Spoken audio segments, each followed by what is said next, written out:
पहले हमारी जो हालत थी वो आप सभी को पता है कि पानी पीने तक की भी हमें दूसरों से पूछना पड़ता था, दूसरों के ऊपर डिपेंड रहते थे।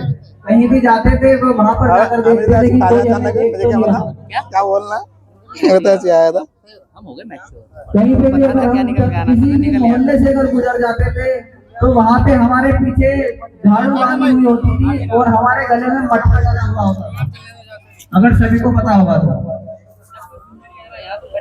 और इतना संघर्ष झेला है बाबा साहब ने भी। खैर बाबा साहब के साथ तो ऐसा नहीं हुआ कि उनके पीछे झाड़ू और गले में मटका डाला हुआ हो, लेकिन उन्होंने जो अपने लोगों को देखा तो उनसे वो देखा नहीं गा, और उन्होंने स्कूल जाने का डिसाइड किया। वो इतना पढ़े और अपने पिताजी से बोलते थे कि मैं इतनी मेहनत करूंगा, अपने लोगों को वही सम्मान दिलाऊंगा जो सब लोगों को मिलता है। जैसे सभी लोग रहते हैं बिल्कुल एक समान, लेकिन वही इज्जत वही प्यार हमें क्यों नहीं मिल पाता, हमारे साथ ये भेदभाव क्यों होता है।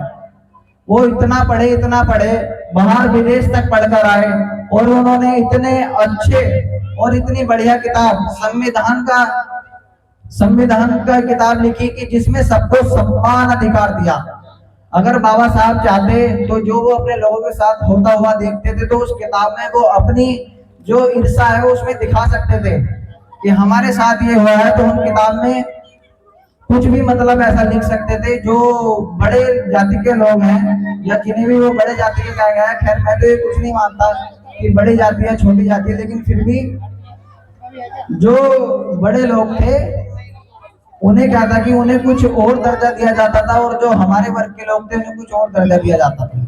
तो उन्होंने अपना कुछ भी हिस्सा उसमें संविधान में नहीं दिखाई, सबको एक समान अधिकार दिए, सबके बारे में सोचा, सबको एक समान देखा उन्होंने, और तभी इस पवित्र किताब संविधान को उन्होंने बनाया।